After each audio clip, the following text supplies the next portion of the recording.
Welcome here to the special Sixers Pregame Live edition presented by Cadillac. We all know you've missed seeing Tyrese Maxey make plays just like you saw while he's been out with that foot injury. So tonight we've got the next best thing. He's not on the court, but Tyrese Maxey is in studio with us, joining us for the next half hour, and from one Kentucky Wildcat to another. Thanks so much for being here. It's going to be fun. How are you? I'm doing great. I appreciate y'all having me. This is amazing. This is a really cool deal. Everybody wants to know foot injury. We know you got hurt in that back against the Bucks was 2 weeks ago. Evaluation process. Well, take us through a little bit of how you're feeling. What do you expect? No, I feel great. It's going exactly as planned.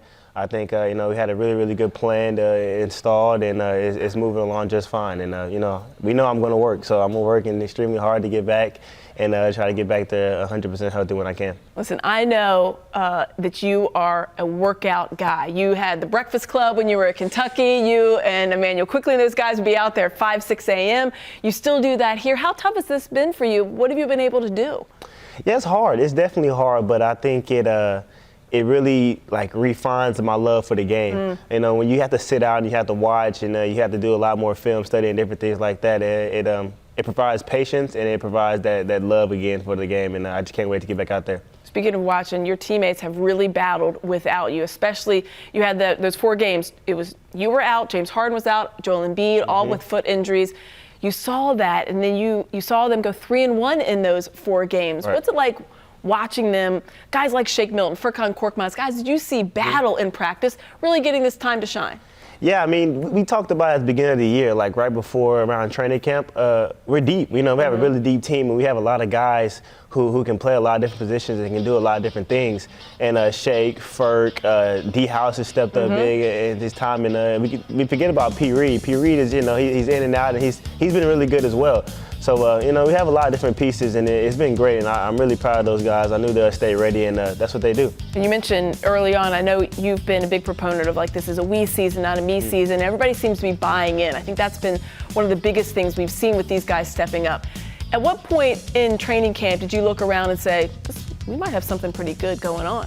Yeah, so in training camp, we had 3 different teams, and we were kind of going back and forth, and then I looked up one time, and on, I guess you can call it the 3rd team, whatever you want to call it, it was Furk and Paul Reed and Shake coming. I was like, oh my goodness, that's the starting lineup, you know what I'm saying? So it's we mixed so many different lineups in training camp that it kind of prepared us for this moment. So everybody can play with anybody, and it's really been great.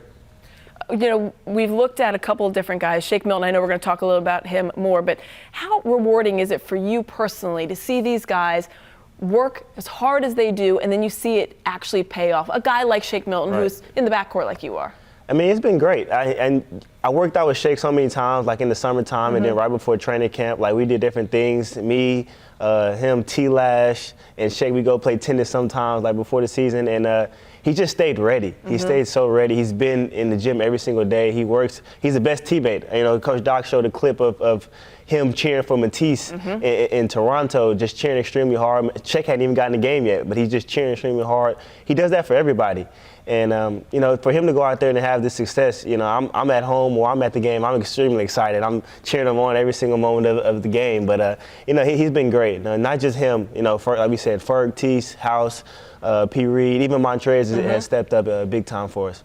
For you, this is your first major injury. You weren't injured in college. You haven't had an injury like this. Does that make it more frustrating that it came at the time where everybody was going right? Right. It is what it is. Yeah. It's life, and it's a part of the game that we love. So it's just another step of the journey, honestly. And it feels great because, like you said, we have a great team, we have a deep team, and we're still winning. So that keeps a smile on my face, and that just makes me want to go get back out there with them and try to help them and support and enjoy the success with them. Yeah, that's the thing. His smile's always on his face, even when he's injured. He said that the game you're injured, you're like, listen, I'll be all right. I'm just happy to be alive. And I think that just says a lot about who Tyrese is. But one of the guys that we've seen step up recently, DeAnthony Melton, he makes his return to Memphis, we know, tonight. That's got to be a weird feeling. Nothing that you felt luckily before, and hopefully we never have you feel that, that you're always here. But You know, he was traded in the offseason. He comes here to Philadelphia. He was clearly a guy that they wanted and a particular skill set that he's been able to provide with this 3-and-D. What do you think he's going to be feeling tonight, and how important is it, do you think, for the teammates to lift him up and try to get that win? Yeah, it's going to be huge for, the guys to corral and help him out. And he's going to be amped up. He's going to be excited. He's going to want to play well. He's going to want to win the game. So, he's going to lean on his teammates for sure. But I know D'Anthony. He's a workhorse as well. And he's going to go out there and he's going to have a great game, and he's going to help us try to get a dub tonight. They call him Mr. Do Something, and you've seen that. It's been fun. Defensively, what does he bring to the table that you've seen? Everything. Deflection, steals. He's guarding bigger guys. I remember I'm looking at the TV right now. We was playing the Suns, and we're looking around and seeing who's going to start on Devin Booker. And he takes it personally. It was a time we played Toronto where Pascal Siakam started going off. He's like, you know what, I got him. And he guarded him for really good for a long stretch. And he's just really good, man. He shoots the ball well. He can drive the ball. He's tough. He's playing through injuries or certain things like that. And we're really glad to have him. Yeah, we've seen that. He had some of the back issues a little bit, and he's been able to play through it, and they've needed him. We've seen he and Milton and Melt in the backcourt kind of really step up for the Sixers, so hopefully they can do that tonight. We've got a lot more coming up here with Tyrese Maxey on Sixers Pregame Live. Last season, Tyrese Maxey and John Morant, well, they went back and forth in one of the best games of the season. Tyrese is the one who came out on top in the game in Philly. Yep, we're going to talk about that with Tyrese as they go head-to-head. That duel between John Morant and Tyrese Maxey, one of the most fun games of last season, as we welcome you back here on the special Sixers Pregame Live at the Tyrese Maxey edition of Sixers Pregame Live. So we know the NBA is home to some of the best athletes in the world. Where does John Morant rank for you? I mean, at least top 3. You have Giannis, LeBron still. But what he does on the basketball court is exceptional. I mean, not a lot of guys can, I don't think if any guy of my height can do the same thing, and it's amazing to watch. But it's not just his athleticism, it's his skills, IQ, and his will to win. So he's always going to be a tough matchup. You're somewhat familiar with him. You saw him at a CP3 camp back in the day, and right. No one heard of this guy. I mean, he really burst onto the scene. Seriously. This was before that. Right. It's just crazy. Like I was just saying, I mean, we go around talking about what we wanted to be, and he says he's going to be a top 5 pick. And, guys are looking around like, we don't know who that is. And, at the end of that camp, he made sure that everybody knew who he was. So, now he is where he is, and he's doing great. Yeah, I mean, top 5 pick. He didn't go to any of the major schools. He went to Murray State, and then all of a sudden, he was the 2nd overall pick, and there's no surprise. How much fun was it to go against him and to go against guys like him? Yeah, it's always fun. I mean, it's great to. We compete, in this game, it's competition at the end of the day. And it's not an individual competition, it's a team competition. And I think at that game, there was another game that Joel, he wasn't playing. So a lot of guys have to step up. Tobias played well, the entire team played well, and that was against a great Memphis team that was ended up being 2nd in the West last year. So we came out on top, and it's always great to play against guys like that, superstars like that. And, it brings out the best in everybody, I think. Are there any players that it's a must-see TV for you when you watch? I mean, you mentioned LeBron. I know he's there for a lot of people. Yeah, you say LeBron, and then now I think of guys like, Darius Garland, Kyrie. It was one of my favorite players when I was growing up. Drew Holiday was another one. When he was with the Sixers, I think I was young and I watched him. So when you get to compete against those guys, night in and night out, it just brings the best out of you. And I think at the end of the day, we're all competitors and we all like to win. And we all want to do whatever it takes to help our team do that. So, that's my spill on it. I love it. Tyrese, what would you be doing right now? It's about 10 minutes before game time.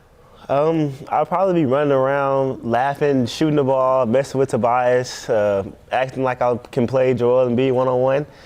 Just trying to get loose, trying to stay loose and trying to stay ready. I always put pressure on myself. I'm always nervous before the game, but as soon as the ball is tipped and I get to feel the ball, we're good. It's good nervous. I always tell people, like, you want to be a little bit nervous because then, you're kind of amped up for it. Right, yeah, extremely. I mean, you put in so much work that, you want to perform and try to help your team win every single night. So it's just a little nerves. As soon as the ball is tipped, though, it's time to go. All right, it is time to go. We go on the floor for some pregame warm-ups in Memphis. Shake Milton has been outstanding since moving into the starting lineup. 22 points, 6 rebounds, 6 assists per game in that span. So, Tyrese, what's been the most impressive part when you watch Shake Milton?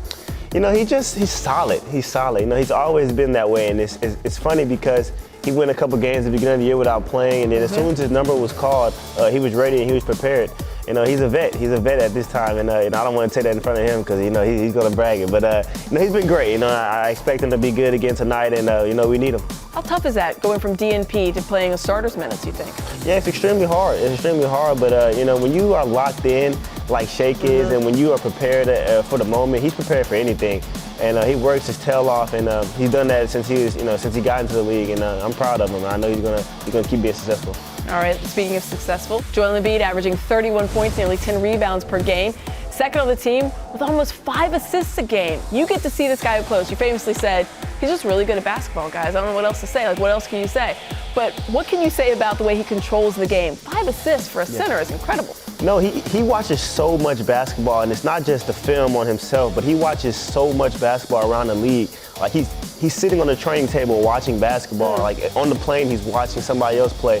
So, like, he studies the game so much that it doesn't surprise me that he does what he's able to do on the basketball court. And he's just Joel. Like, I mean, he can do anything. He can shoot threes, he can dribble the ball, he can post you up, he can run the floor in transition, and it's always good to see.